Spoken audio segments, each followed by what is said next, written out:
tidak ada kata menyerah. Kalau kita capek, kita boleh istirahat sejenak. Tapi setelah itu kita kembali lagi ke track kita untuk mengejar mimpi kita. Dulu, saya kemana-mana itu syuting tuh diantar almarhum papa saya. Saya dibayar honor pertama kali itu 500 ribu. 500 ribu itu syuting. Dari Bandung ke Bogor itu naik bis. Udah 40 ribu. Udah menginap di hotel 40 ribu juga, 50 ribu juga. Mungkin nggak cukup lah. Tapi ya itu nggak boleh menyerah. Itu adalah proses. Tidak ada hidup yang melalui yang tidak melewati proses. Sampai papa saya bilang, jangan kita bekerja itu karena uang. Jangan, tapi biarlah uang yang akan datang kepada kita karena kita bekerja. Karena kalau kita bekerja karena uang, takut yang namanya manusia ada ambisi. Ambisi boleh, tetapi jangan berbentuk ambisi yang terlalu, tapi jadikan itu menjadi motivasi kita. Dan juga biarlah kita naik itu step by step. Kayak saya dulu nggak pernah menyangka saya punya mobil Lamborghini, punya rumah, nggak ada. Semuanya saya jalani dengan setapak.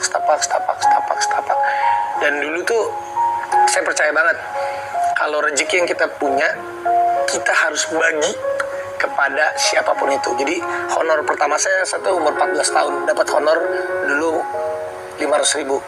Honor saya yang pertama sampai saya umur 23 tahun, saya nggak pernah tahu berapa banyak uang yang saya miliki. Semuanya saya titipin di orang tua saya semua. Saya titipin di mama saya dan saya titipin di papa saya. Saya bilang ke mereka, pakai aja uang saya. Waktu itu kan karena papa saya udah dilikuidasi banknya. Silakan pakai aja, nggak apa-apa, berapapun pakai. Yang penting saya mau biar buat makan aja. Itu yang saya lakukan kepada orang tua saya. Dan saya tuh baru pegang uang itu umur 23 tahun. Akhirnya mama saya bilang, udah kamu udah gede, biar kamu yang pegang uangnya. Dan waktu itu papa saya meninggal, umur 16 tahun.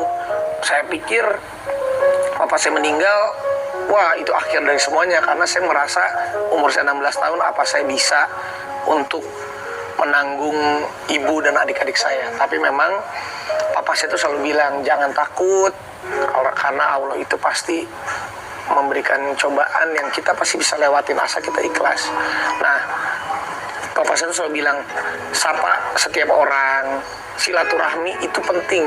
Karena Allah itu memberikan rezeki bukan hanya uang aja, tapi pertemuan, nafas kita, ketemu sama orang. Bertemu sama orang itu rezeki. Ya alhamdulillah kita dikasih umur panjang. Jadi papa saya tuh selalu bilang, kalau saya tuh boleh kalau ada orang dia nggak ngeliat aja bisa saya sapa duluan, bro, bisa gitu. Karena itu ajaran dari papa saya tuh, itu adalah sumber rezeki kita. Karena sehatnya kita ketemu sama orang, siapa tahu dia nanti suatu saat kita susah, dia nolongin kita. Jadi itu adalah rezeki yang benar-benar silaturahmi. Itu kalau kita salaman ibaratnya nih, kalau sekarang karena lagi covid aja kan orang nggak salaman, tapi kan bukan itu maksudnya. Dengan salaman, dengan kita menyapa orang, kalau itu suka menitipkan rezeki dari situ. Jadi kita bantuin orang, jangan pernah takut. Pasti Allah itu akan memberikan rezeki yang luar biasa sama kita asal kita ikhlas. Jadi itu sih sedikit yang saya bisa sharing sama kalian. Yang paling pertama, kita jangan pernah menyerah, guys. Kalau menyerah itu, kalau kita udah menutup mata, baru kita menyerah dalam kehidupan ini. Kalau capek, manusiawi, biar kita beristirahat. Yang ketiga, silaturahmi itu penting.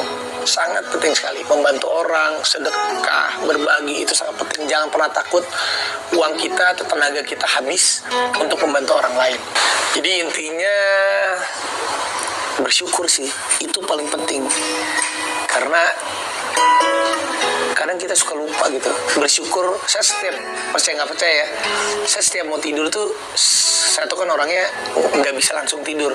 Pasti 5 menit, 10 menit itu suka bicara sama diri sendiri. Refleksinya saya juga selalu begitu nih. Jadi kadang saya suka terima kasih itu, ngucapin, saya sebelum tidur suka ngucapin terima kasih sama apa yang saya lalui dengan hari ini. Contohnya, saya juga suka kadang tuh kita suka lupa loh sama tangan kita, sama organ-organ kita tuh. Kebayang nggak kalau salah satu panca indera kita amit-amit ya, misalnya kenapa-napa, aduh, makanya kadang saya suka ngomong, aduh ya Allah, mudah-mudahan mata saya, tangan saya, kaki saya, otak saya, semuanya masih bisa berjalan dengan baik, sehingga saya tuh bisa melakukan yang terbaik. Kadang kan juga kita suka lupa gitu, aduh kalau misalnya suatu saat amit-amit nih, ini aja kita nih, saya aja kemarin main bola, tangan saya nih sakit nih. Terus kadang kita habis ngapain misalnya kaki kita kenapa, itu kan menghambat kita dalam bekerja. Makanya dalam hal kecil kita harus bersyukur, terutama tuh sama diri kita sendiri. Bukan diri kita sendirinya, kita juga harus bisa syukuri semua apa yang ada di dalam diri kita. Sama istri saya tuh kadang suka juga ngucapin terima kasih meskipun random ya.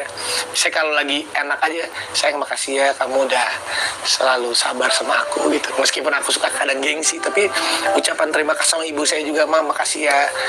Jadi kita harus bisa mengucapkan terima kasih kepada lingkungan kita, diri kita, yang memang dengan kita bisa berterima kasih itu kita bisa menghargai orang-orang yang sudah membuat kita menjadi seperti ini.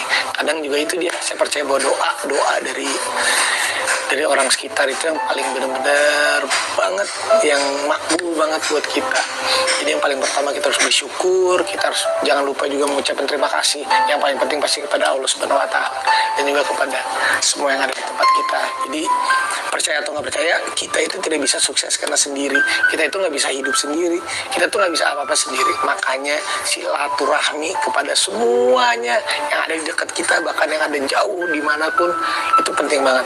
Aku tuh nggak tahu kenapa suka dijulukin sama teman-teman tuh Miss Congeniality, apalah itulah pokoknya. Karena itu dia, memang aku tuh nggak tahu. Aku tuh takut kalau kehilangan teman itu. Aku bingung sih membedakan teman sama sahabat gitu. Karena semua itu ya aku anggap sahabat aja. Jadi aku takut banget kalau kehilangan teman, karena saya nggak percaya tuh doa dari teman-teman kita juga itu yang membuat kita menjadi sukses. Itu sih.